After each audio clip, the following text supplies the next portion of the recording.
From the 1011 Now streaming studio, this is The Night Beat. Hello and welcome to the 1011 Now streaming studio. I'm Madison Pitch here with your Night Beat for Tuesday, May 28th. And tonight we are hitting all of our headlines, starting with a shooting at a Lincoln strip club over the weekend. We now know the two names of the men who were shot and killed at the Office Gentlemen's Club on Saturday morning. And we have learned this evening that there has been a person arrested. That is 32-year-old Christopher Johnson was arrested this afternoon. Those two men are 39-year-old Carlos Silva and 40-year-old Terrell Jones. Both were from Lincoln. They were found with gunshot wounds just before 2 a.m. after police say an argument got out of hand. Both were taken to the hospital where they later died. Again, 32-year-old Christopher Johnson arrested this afternoon. Anyone with information is asked to call LPD at 402-441-6000 or Crime Stoppers at 402-475-3600. And tonight at 10, we will hear more from one of the victims' families. And we also know that there will be no charges in the shooting death of Lincoln man Gregory Little. It happened in early April outside of a hookah bar at 16th and O. Lancaster County Attorney Pat Condon announced today that they couldn't prove without a doubt that the security guard who fired those shots wasn't justified in defending himself. And while there is security footage of this shooting, we did not get to see it, but the county attorney did provide a page worth of notes that breaks down exactly what happened, and I am going to read those for you verbatim now. Moments before the shooting, Mr. Little and his companion had argued with two security guards outside of a bar near 16th and O Streets after being denied immediate re-entry. A second security staff member displayed a collapsible baton. The second security staff member dropped the baton. It ended up on the ground and was initially picked up by Mr. Little before he handed it to his companion.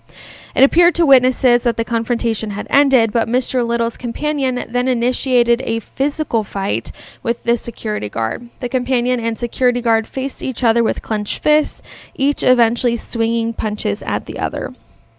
During this physical confrontation, several items appeared to have fallen out from the security guard's tactical vest, including a flashlight, a Glock 9mm handgun, and a Taurus 9mm handgun. Those items could be seen on video falling to the sidewalk near the feet of the security guard and the companion. The security guard's Stoker 9mm handgun remained in a holster on his right hip. The security guard reported to police that he believed Mr. Little had taken one of the handguns from his vest. Forensic video analysis indicated instead the firearms were likely dislodged by Mr. Little's companion while he was throwing punches at the security guard. Video showed that Mr. Little stepped closer to the physical confrontation and reached toward the sidewalk just near the security guard's feet and appeared to pick up one of the loaded handguns. The security guard reported that upon seeing Mr. Little with the loaded handgun, he became scared for his own safety, removed the Stoker 9mm handgun from his hip holster, and fired several shots toward Mr. Little. Mr. Little went backwards several feet and fell to the ground. The security guard reported approaching Mr. Little on the ground and retrieving one of his handguns. A forensic pathologist conducted an autopsy of Mr. Little's body and concluded that he had been struck by 3 bullets, resulting in his death. The collapsible baton and all 3 firearms were seized as evidence and sent to the Nebraska State Patrol Crime Lab for DNA analysis.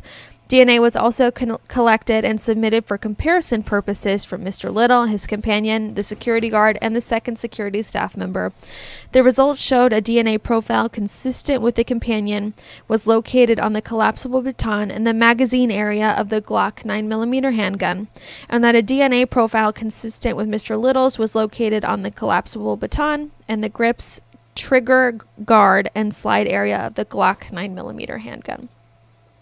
We did talk with the family today, and they were obviously devastated by this ruling, and we have our full interview with them, the full story up on our website where you can check that out. And coming up tonight at 10, the York County Sheriff's Department is using some new tech that they hope will keep everyone else safe during high-speed chases. It's called Star Chase, and this is how it works. A launcher is mounted to the front of a patrol unit that deploys a GPS tracker onto the back of the vehicle a deputy is trying unsuccessfully to pull over.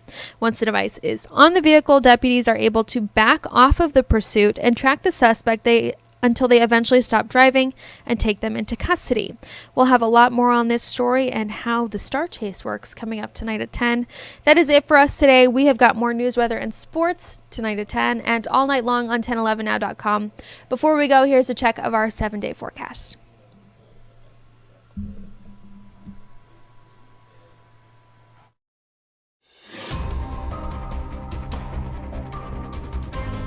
You've been listening to The Night Beat.